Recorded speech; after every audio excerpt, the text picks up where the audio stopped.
There's only one Conor McGregor. There's only one Conor McGregor.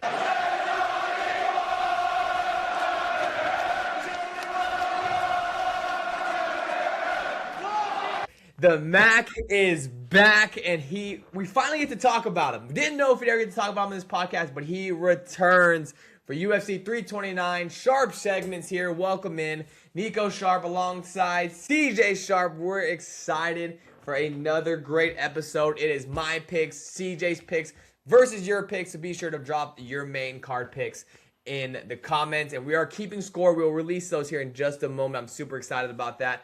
But, I mean, just the main event, so much to talk about. Probably one of the better cards Conor McGregor's ever fought in since he's been into any kind of stardom. Really great card here in front of our eyes, CJ. Absolutely. Yeah, I agree.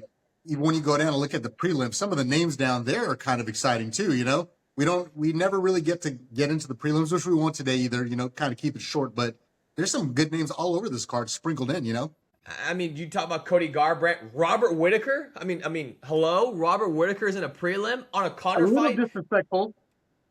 A little disrespectful given, who he is and what he does, but I get it too. He's had a tough road these last few nights out. I mean, even Tracy Cortez on an early prelim, there was just so much I was like, wow, a Conor McGregor card with depth. This is unbelievable. This is unbelievable. Yeah. We're actually seeing Conor fight. It's not the whole Michael Chandler. Anyways, we'll get into that. I mean, a lot to talk about here in the main event. One of the better cards. So let's jump right into it right now. Let's go. You start here with really close odds and a fight that I'm really excited about. A lot of question marks here. You got some youth versus some veteran guys here. You have Terrence McKinney taking on King Green. It's going to be a great bout. A lot of question marks here. I think it's going to get answered here in this first bout in the main card. I'm going to go with King Green on this one. A little bit of this is picking with my heart.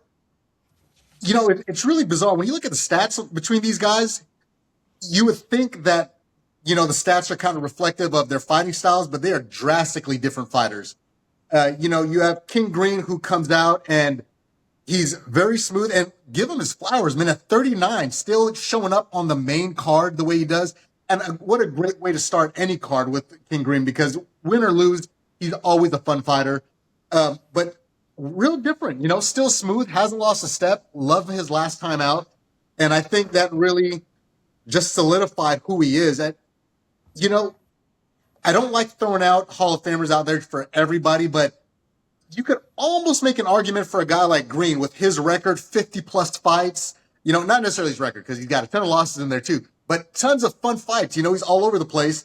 And McKinney's a little bit more of just the reason I think King Green gets it done the way I think he can get it done is if he can outlast him the first few minutes, or at least even the first round. Because McKinney's going to come in hot. He's going to come in. He's a ball of chaos. He's a brawler. He's going to punch you and he's going to stay in your face. And McKinney does do a lot of good work on the ground, but I think King Green's takedown defense, which was the story of the last fight, I feel like I said the exact same thing the last time out. He can, I don't think he can necessarily stop the takedown, but I think he'll get up. And I think he can do that.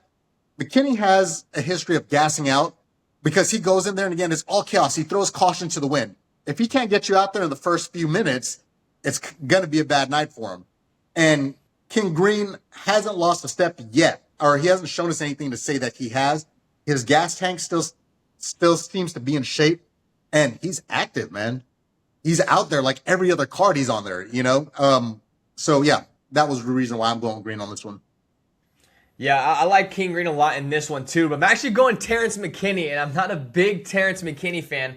But so King Green, 39 years old, probably the back end of his career, but this is the best King Green's looked, right? You got to give him a lot of credit there. I think the big turnaround for me was that Daniel Zellhuber fight. You really felt better about him. Jeremy Stevens doesn't really tell you much, right? I mean, bare knuckle fighting, gets cut from the UFC, all that stuff. But I just feel like Terrence McKinney loves to brawl, right? You talked about it. So my big question was King Green going to Was he going to join the brawl in the first 90 seconds of the bout, or was he going to play it slow? Well, knowing King Green, he's not going to play it slow by any means, which is dangerous for him. I think that plays into Terrence McKinney's to game plan, right? So I feel like if they're both going to brawl, neither of them are going to shy away. I almost feel like Terrence McKinney, it does favor him a little bit. You talked about how great he starts or how early McKinney likes to get going. What happens if plan A doesn't work? That is my concern, is that he, again, gassing out question marks. But this is not a guy who really enters the later rounds, right? In the lighter weight guys, so he has 17 wins in the first round. He's 17-4 in the first round. He's only got into the later rounds, which is round 2 or 3, 4 times in his UFC, I believe, career, and he's 1-3 in those bouts. So he needs to get it done early. Definitely kind of concerning. And so he has 26 fights in his professional career, not UFC, professional career, and he's entered the third round. I think he has one fight that's entered the third round, and he actually won it, but one fight that went to the third round, and not a heavyweight guy. But I think just stylistically, I think that it could play into his favor here. What I think will make a difference here, too, is that, like we said before, King Green isn't a part of a boring. He's never been in a boring fight, ever. And so if the action isn't coming to him, he's going to bring the action. I see, and I think there's no doubt McKinney's going to come in aggressive like he always does. But the reason I think that could play into King's favor is because he has no problem counter-striking either. If you're going to come forward, he'll let you come forward, and he'll try to piece you up on the outside. I've never really felt like he's the kind of going to just go in there and just throw haymakers left and right. He's gonna come in, hopefully not with his hands low, because he's gotten touched a few times. And even though McKinney's not what we would call a beautiful striker, he brawls and he gets in there and he just throws caution to the wind. And if he doesn't get caught, he could land something.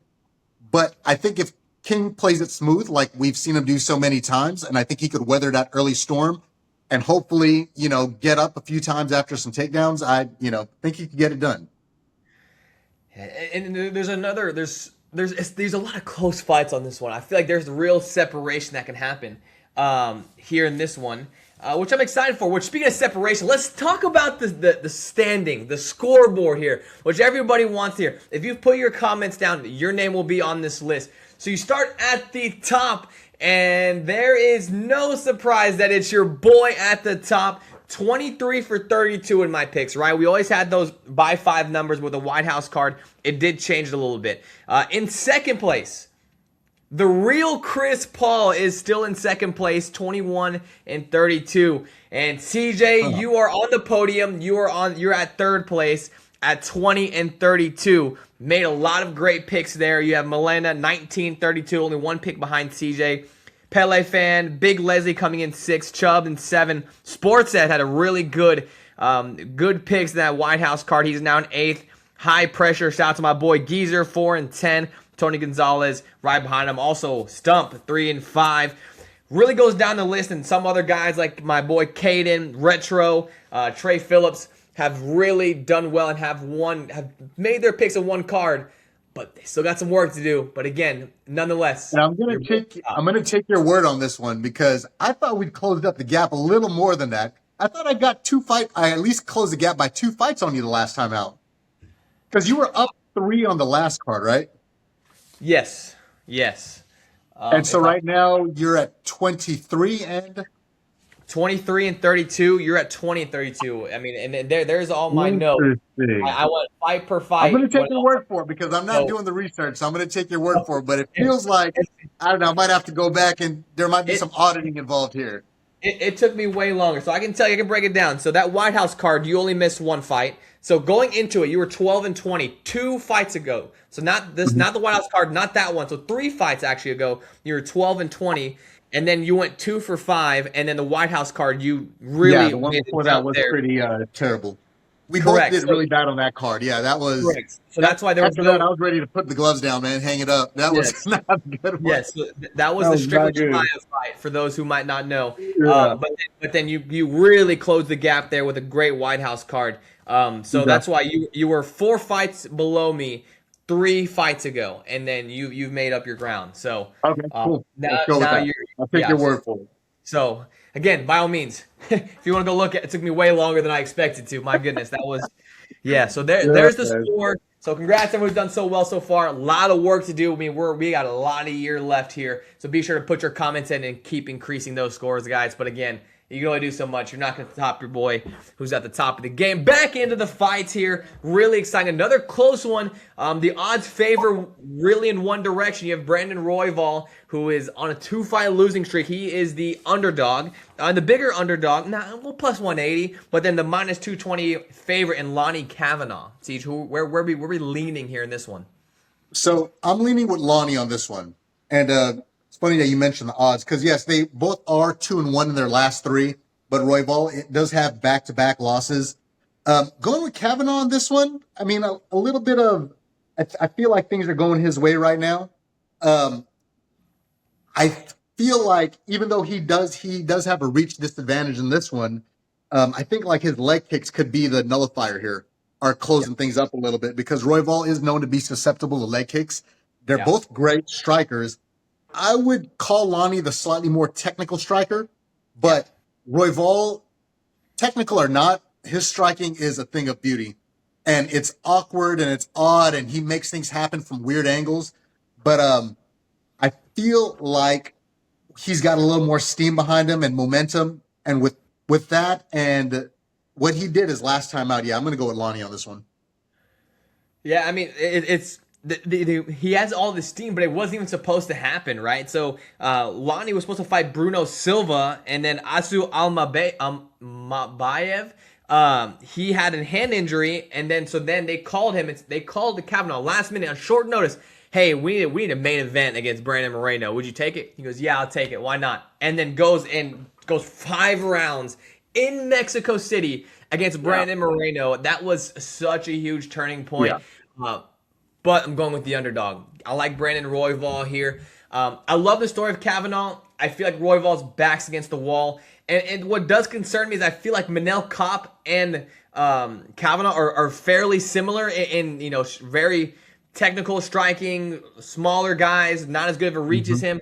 That does concern me. But Royval has fought the who's who. The only people he's lost to is Pantoja, Moreno, Van, and then Kape. Right, so he's lost to the smaller guys. That is my concern. But man, Royval, you feel like he's back against the wall and he's got to get it done. And that's the only people he's lost to are the highest of level guys. Not saying Kavanaugh's not. Just feel like we don't know for sure. He had a great showing. Can he do it again? Can he do it again? And Brandon Royval has done that. This one does concern me a little bit, and I see why he's the underdog. But man, I'm. His hands are Kavanaugh's hands are so explosive, man. It's going to be a tough one.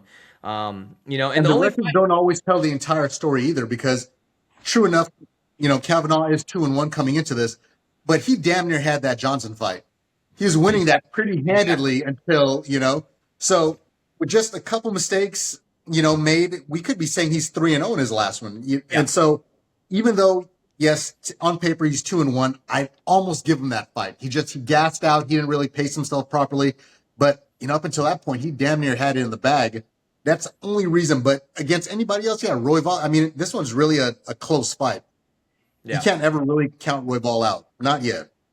Yeah, definitely. I mean, especially because he was winning that first round. The whole conversation against Charles Johnson was, man, Kavanaugh looked good there. But later in that second round, he got clipped right at the end. So it's not like he got whooped that second round either. I mean, it was like I think there's 30 seconds left in that second round when he got knocked out. And then he kind of squashed all the question marks by going 5 rounds in Mexico City with Brandon Moreno. So again, I'm kind of giving you more points of why Kavanaugh is going to win. I don't know. There's something in my gut telling me Royval wins. That might be my heart speaking more than my brain. Cause I really am a Royval guy. I think he's a really underrated fighter. But yeah, we'll stay with Royval. We'll stay with Royval. Again, we'll see how confident I am in that one. Cause I think Kavanaugh is legit, man. His striking is so fast. He's explosive. And I appreciate the opportunity to take the lead, bro. If nothing else. So I really, really like this. I like where we're going right now. Yeah, me too. I want to gain this lead. You had a good Winehouse card, but let's just bring it back to reality. I mean, I'm still at the top. I mean, let's just not forget. It's been for the whole year too, and there's no plans of looking back. So everyone who's below, I know Chris Paul's been talking a lot in the comments. Everybody else, Chef, everybody, we're staying at the top. You guys can enjoy the podium, but it's not going to happen very long. Next, going into this one, another great one. I keep saying it, but I'm so shocked of how good this Conor McGregor card is because Conor's up here. You're like, oh, you don't even really need to build a card. They did that. I'm so thankful for it. Exactly. You have the number 7 versus the number 4, Mario Bautista, who called for this fight, taking on Cory Sandhagen. CJ, I'm really excited. A rematch from a long time ago. Rematch from however many long ago. I think it was from back in 2019. That was Cejudo Dillashaw. Rematch, long time in the wait. Here we are. Yeah, man. I'm going to take Sandhagen on this one. And like you said, Bautista called for a very interesting call out. I get it. You definitely want to call up. You don't want to call out guys beneath you. I mean, what are we doing here? Yeah. I think, these are both pretty good strikers. Sandhagen, I think, is definitely the more crafty striker in this sense. But I think Sandhagen gets it done. I think he keeps him at range with his length. I think he pieces them up from the outside. I feel like the only chance Bautista would have here, which is where we normally see Cory have any problems, is with a takedown artist, and that's not Bautista. He's at what? He's at 2% takedown accuracy. So that's obviously never his game plan coming into it. And yeah, I think Cory stands at range and just, takes him out from the outside. Yeah, I agree with a lot. I think Sandhagen definitely has the favorite, and that's why I'm going to pick Cory Sandhagen. I'm picking Sandman. But Mario Bautista did show that he can mix it up a little bit. Got the submission against Vinicius Oliveira, so it kind of changed the narrative a little bit. And like you said, Sandhagen's only susceptible to really those ground guys or the elite strikers, right? And his only losses are to Merab, pretty solid grappler. Umar Nurmagomedov, and he's pretty solid as well. Jan, elite striker. Dillashaw, elite striker, and then Aljo, the backpack, right? So, but three of those were grapplers. So Mario Bautista, not necessarily a takedown guy, but if it gets to the ground, maybe he has a leverage there. He has 7 submissions to his name. But yeah, I'm picking Sandhagen. I just feel like he's in a tough spot as well, where his back's against the wall because his name doesn't always carry that much weight. And he had his opportunity, had a tough loss against Merab. So you feel like if they're not the elite of the elite, you feel like they're not getting by Sandman. And I feel like that's what's going to happen here. I like Bautista. He was on an 8-fight win streak before he fought Umar Nurmagomedov. But even in that 8-fight win streak, who did he beat? He doesn't have an elite win to his name. Yes, he beat Jose Aldo, but did he actually beat Jose Aldo? That was very controversial. And I had Jose Aldo. Right? And we hadn't seen Patchy Mix tested against what we consider the cream of the crop. So fell down flat on his face first time out. So can we really give Bautista credit for that? Or is Patchy not what everybody was making him out to be? Well, I mean, Patchy's no longer in the UFC. So I think that he's not even what anybody thought to be. That was very disappointing. Little reign he had. So does he have? Okay, so Jose Aldo's a win. That's elite. It's Jose freaking Aldo, right? But it was very controversial. Did he win? He still gets the W. I think that's what all that matters at the end of the day. But besides that, on that 8-fight win streak, I mean, what was there anything elite in the next step? No. Give me Cory Sandhagen. Can I put this little footnote in there real quick too? How has Sandhagen and O'Malley been able to avoid each other this long? No idea. How does that even make sense?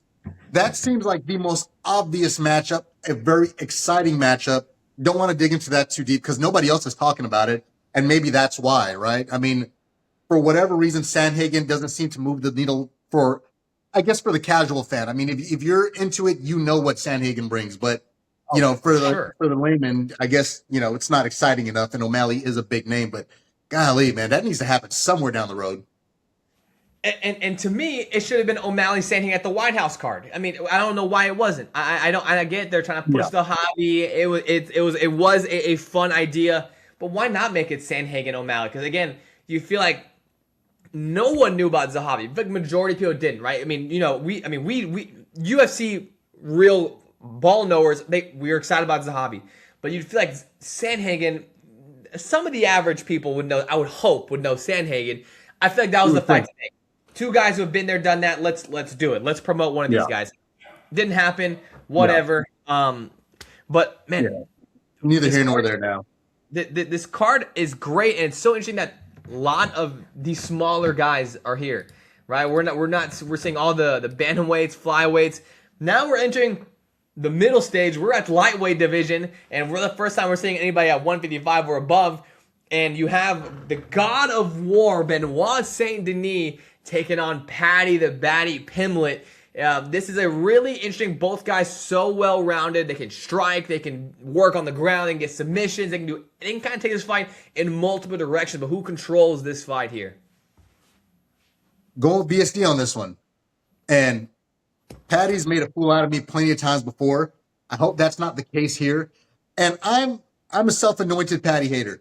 Anytime you try to get me to call another man a baddie, I'm probably not going to be all for him at all. So maybe that's what it is, but I can't get behind Paddy. There's a lot of, I don't want to say excuses, mate, but excuses. And sure enough, there were some eye pokes. There were some things that were going on, but everything to take away from his loss. Oh, it wasn't his fault. It was all Gaethje's fault. Dirty fire, blah, blah. But that could be, these are things that happen. When you have open finger gloves, it's going to happen. Guys get eye poked. It sucks. Luckily, the fight carried on. I don't think that's what it was. And I still say that he fought to a not great looking Gaethje that night. Lost to one. BSD's on a 4-fight win streak. He had a couple really weird losses that everybody still, I was still scratching my head to it. I mean, as much as I love Poirier, didn't understand that. And then right after that loss to Moicano, didn't get that either. And that should have been in the bag. But I feel like he's kind of picked up whatever pieces maybe. There's always things happening in guys, personalized behind the scenes. Maybe that's what it was, but it feels like he's got a full head of steam now. And going with BSD on this one, man. Yeah, I mean, I love BSD. Oh, Paddy the Baddy. No chance for that for you? Nothing? We're not doing that? No. No, we're not doing this one? No? Okay. All right. Calling another man a baddie. Sorry, bro. All right. I didn't know. Maybe. I didn't know if you're going for it here. I'm not either. Give me the God of War. For those who have joined my lives, for those who've kind of heard me talk, I think Benoit Saint Denis is probably the most underrated fighter in the UFC. You don't talk about him being like a killer or anything like that, but this guy has 17 wins and 17 finishes. How is that not being talked about more? It's talked about a little bit. There's murmurs here and there, but why is that not like the main topic of discussion? This guy finishes people. He puts people away. He strikes with the grapplers. He can grapple with the strikers. He can do whatever he wants. He's so well-rounded. We kind of give Shafkat Rakhmonov his love, but we don't give Benoit Saint Denis. I feel like, and maybe it's just the podcast I listen to and stuff like that, but I don't feel like they give him his flowers, man. I mean, but again, bizarre loss to Moicano. You feel like he should have beat Dustin Poirier in that stage of Dustin Poirier's career. But, man, a lot of question marks around Paddy. I feel like he's almost, besides Paddy haters, right? We feel like we're not going to underestimate him anymore. We're not going to underestimate him anymore. We've seen him have big wins. We saw him beat Chandler. We saw him beat King Green. We saw him do some cool stuff. So he's not the guy who we're like, okay, well, we're kind of just overlooking him now. No, like we saw, he went 5 rounds with Gaethje, who also, we didn't even talk about it, just beat the brakes off Ilia Topuria, who was considered the best striker that we've seen in a very long time. And he beat the brakes off him. And it doesn't work like that. But Paddy didn't get his brakes beaten off. He got beat up pretty good. It also, he went 5 rounds. Gaethje, nobody ever really looks okay after fighting Gaethje. Paddy looked bad, but looked better than Ilia. So, not that it works like that, obviously. Yeah. But, man, we saw what Gaethje can do to guys, and Paddy went 5 rounds with that guy. 5 rounds. And Ilia, who is the best striker we've seen in a very long time. Yeah. So, I don't know. I mean, durability doesn't always matter, but it's definitely worth noting. And based on what you just said there, too, again, I'm always having a little sidebar here. As far as upsets go, does that eclipse Chimaev Strickland, in your opinion? To me, yes, because of the way it happened. I thought Gaethje could, land a couple hard ones. It would be back and forth, it would be a war, whatever. Gaethje dominated that fight. Gaethje stopped Topuria. Stopped him. They waved the white flag. He couldn't continue. Topuria had bones protruding. It was a beatdown. It wasn't a war. It was a beatdown. Yeah, for sure. So, that was the biggest shock to me. Now, coming into it, this strip win-loss, Chimaev shocked me a little bit more.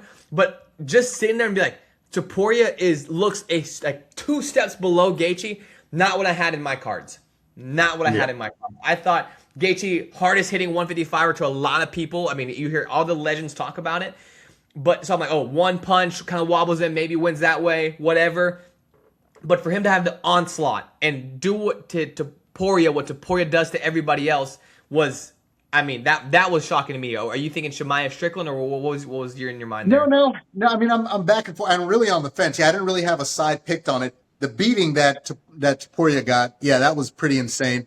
I think there were just big points in both fights. Shemaev ending up on his back was insane to me. That's out of everything I could have guessed that would have happened or that was unlikely to happen. That was the last thing. Yeah. But yeah, Topuria, I mean, he was winning that fight, right? For round one, he was almost out of there with that liver shot. Or not, sorry, he wasn't out of there, but Gaethje was almost out of there with that liver shot. Yeah. And for Gaethje to pull together, just veteran moves, man. God, that was a beautiful thing to watch. If nothing else, the fight, the way it stands by itself, that was amazing. And really, and he's still not talking about a retirement yet, right? Nope. Very, very interesting. I want to see him out of here, man. I love Gaethje. I want to see him go out on a high note. Yeah. I don't want to see, too many of our guys staying here way too long. Yeah. But if you think he still got it, I mean, obviously he does. It's just, that was such a beautiful fight. Can you imagine ending your career on that note? Oh my gosh. At the White House, everything about it was perfect. Yeah. But anyway, sorry. We always do this a little too much. Let's keep it going. Yes. And I'm actually going to have one more side note about this fight too, this co-main. You feel like either one of them lose, it almost is catastrophic to them with the way 155 looks. Because now with Gaethje winning, now Topuria is the number one contender, and it moves Arman Tsarukyan down. Everybody's now in line. So you have another tough loss, right? We talked about Benoit Saint Denis losing to Moicano, Poirier. So people, he just fought Dan Hooker.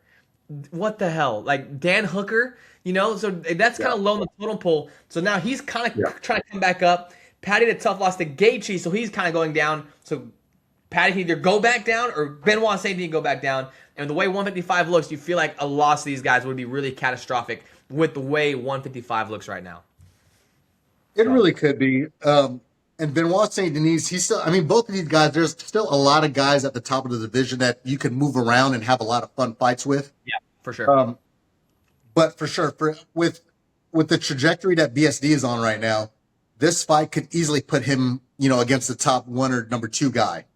With Paddy just having lost to Gaethje, Gaethje winning the belt, I think actually brings Paddy's stock up a little bit, right? Because now it's all like, well, shit, he lost to the future champ. So does that help him? And, even though he'd be 1-1 in his last two, it could look really good for him if he were to beat, BSD in this one. But Arman has to be the next guy, right? I don't understand why we keep overlooking him. Obviously, there's a lot of behind-the-scene politics, and it just doesn't seem like he's on anybody's good side right now, at least with the guys that matter who are making the matches. But Arman has to be the next guy. You've got to let Topuria go and sit down and heal up real good. I know there's a lot of pictures coming out in the last week and how physically good he looks, but you don't take a beating like that and a couple weeks, a few weeks later, you're ready to go again, dude. Sit down for a little bit, rest up. Let this division move around a little bit and have some exciting fights. Yeah, he was the reigning champ. Maybe his next time out is another crack at the belt. But Arman loves to stay busy, which I love. And he's already calling for the next fight. Was he calling out Oliveira? Yeah. He was calling out somebody recently. He's like, look, I don't want to just sit around, right? Like, give me somebody. Yeah. Oh, I don't want that for Oliveira. I signed up to see that. I want to see it. To see it. I'm good. I'm good. It could be completely different. I think we need to see that. After what he did to my guy, I would love to see that. Yeah, I think Oliveira needs to fight for the belt. Just skip Arman Tsarukyan. I don't think we don't need to do that. That's all right. That's all right. Thanks for the offer. We'll move on. Speaking of moving on, we have guys who are moving on from their divisions. They're now moving up in weight. Someone who's been there before, someone who hasn't, which is an extra stipulation here in this one. The Mystic Mac is back in Conor McGregor. He will be in the red corner. And Max blessed Holloway, the rematch of the rematches. You have way down in their careers. They fought way down at featherweight. Now years go by in the blink of an eye. These guys are fighting at 170. I mean, it's an unbelievable. Just there's so much that's happening. Conor's finally back. It's not like rumors. Conor wants to fight again. Oh wow, we've heard that 1,000 times. Oh hey, he's fighting Michael Chandler. We've heard that 1,000 times. No, this is next week, and they have signed the dotted line. This is going to happen.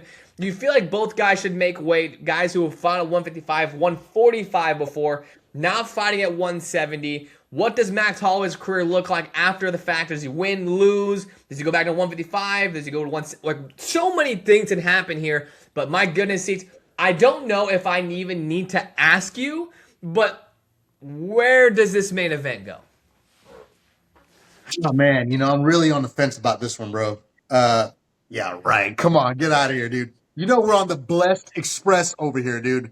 There's no chance in hell. But before we even do all that, I can't believe that we're sitting here talking about this, because this has been years in the making. And a month ago, I feel like we just kind of briefly touched on this a month ago, where I was saying, dude, Conor's not coming back. That's not going to happen. It's a lot of chatter. It's a lot of yapping, because he's been saying for years now. And sure, I mean, his leg break was catastrophic. It was absolutely, we've only had that happen 3 times in this sport, or not this sport, but with this, with the company, right?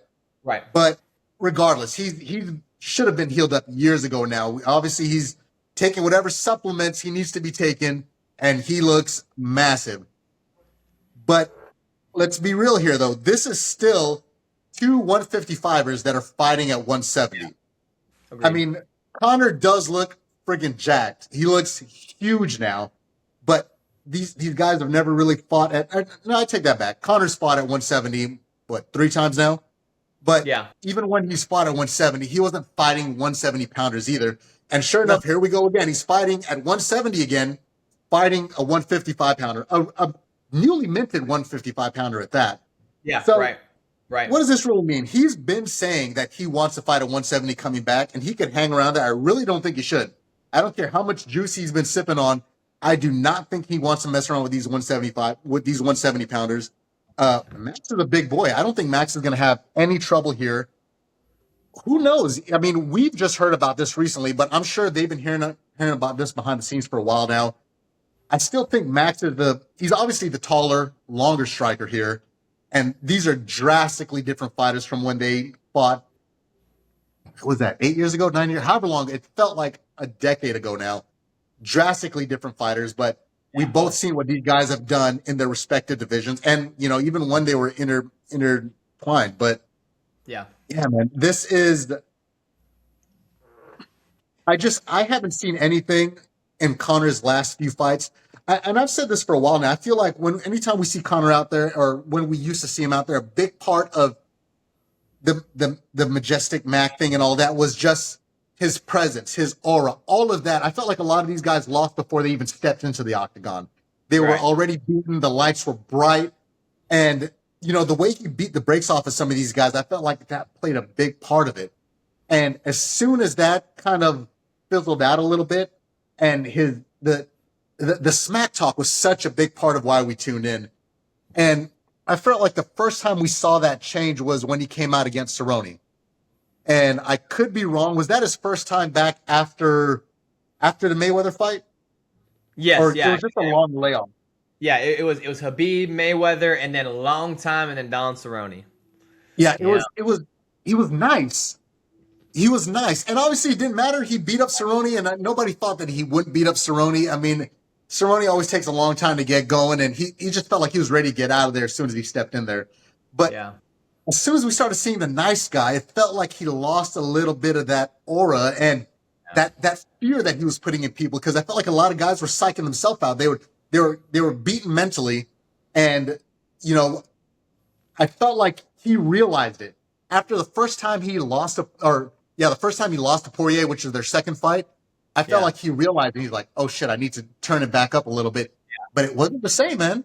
The trash talking in Poirier McGregor 3 was not the same, and he couldn't get in Poirier's head anymore. He tried everything he could, and your mitts, Poirier, and all this and that, and all the smack talk, and even the post-fight antics, and your wife's in my DMs, your wife's in me DMs. It felt like he lost a little bit of it, and Poirier even called him out on it, right, when they were doing their their press conference stuff, and he's like, man, it's not the same here.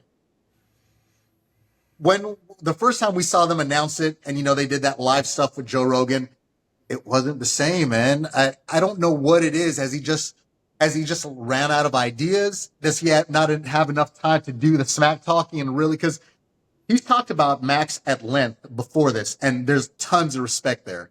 Yeah. So I think the average fan too would look at it and go, "That's not real, man. You're just doing this for the cameras," and it just doesn't feel as authentic as it used to. Right. And I'm not going to get in Max's head. And now we get into the technical stuff. Max is the volume guy. Max is the guy with the gas tank. All the things that McGregor has a hard time with. His gas tank, his gas tank hasn't gotten better the older he's gotten, and it definitely hasn't gotten better with this much time away from the octagon. Taking time away from your job does not make you better at your job. And all Max is, even with the loss, which doesn't matter, Max is still a BMF in my eyes and my heart. All right. And I would say that's the best way to lose. He lost a grappling match.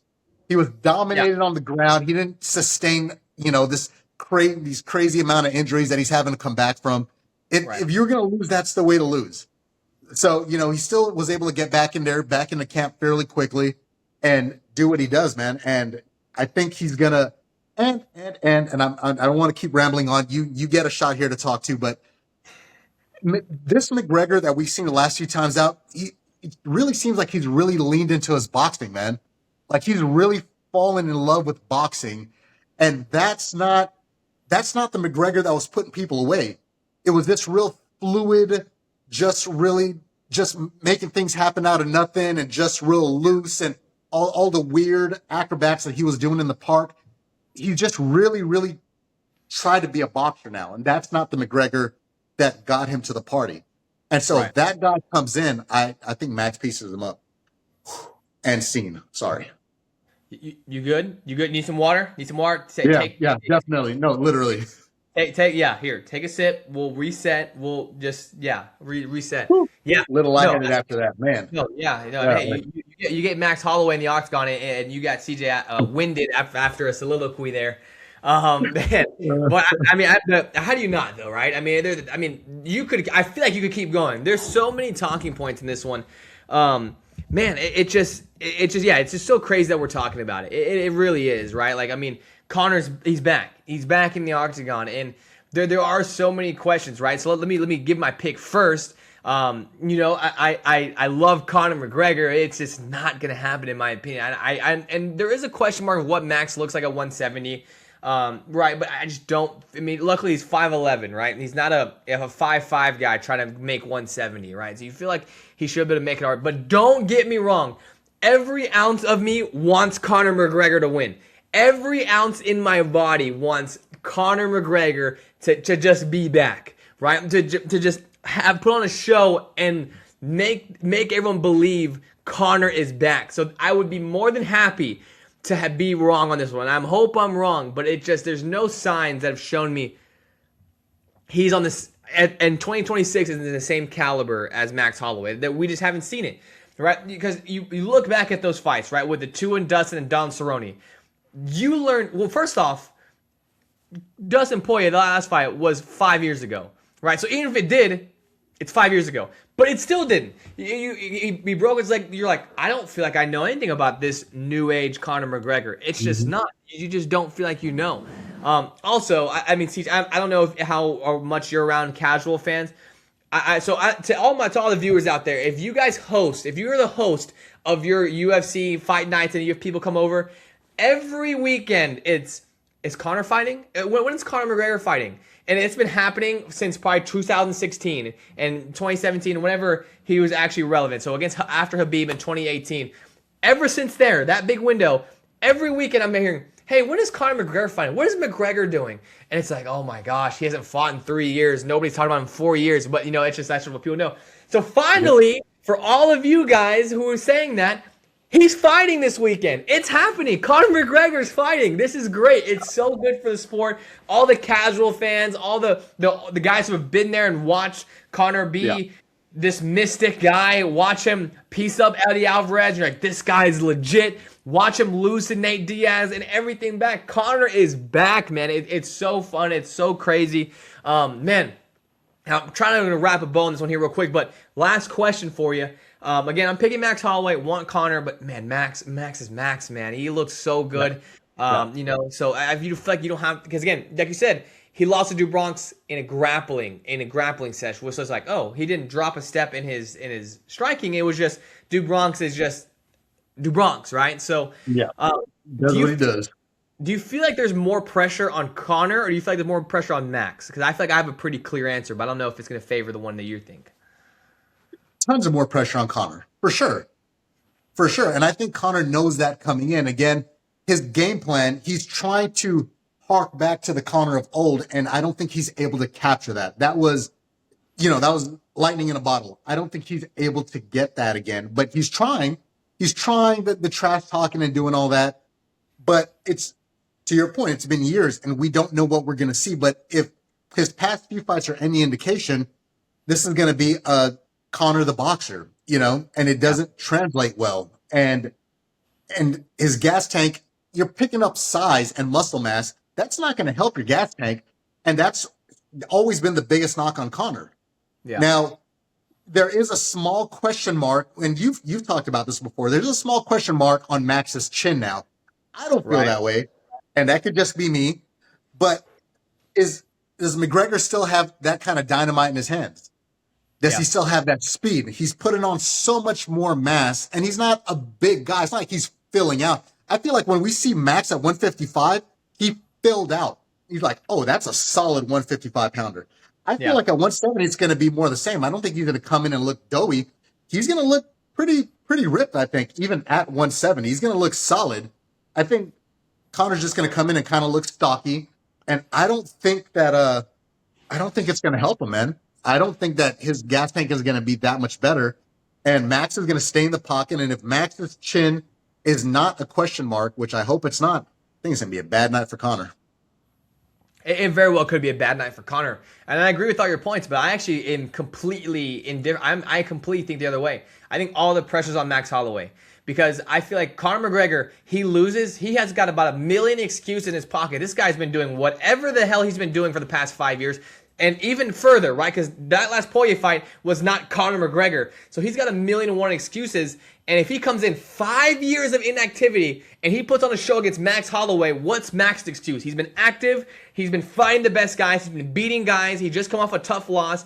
There's no excuse for why Holloway should lose this fight, right? Because he's 5'11", he can fill into 170. If he gets pieced up by a 5-year inactive Conor McGregor, what do we think about Max? I feel like that's the concerning part because Conor, he loses. It's like, oh, well, duh, Conor hasn't been relevant since 2018, that Khabib fight. That's the last time Conor was relevant, 2018. Max has been the man, because I give him all the credit in the world for being the man, so I feel like that pressure weighs on you because you lose.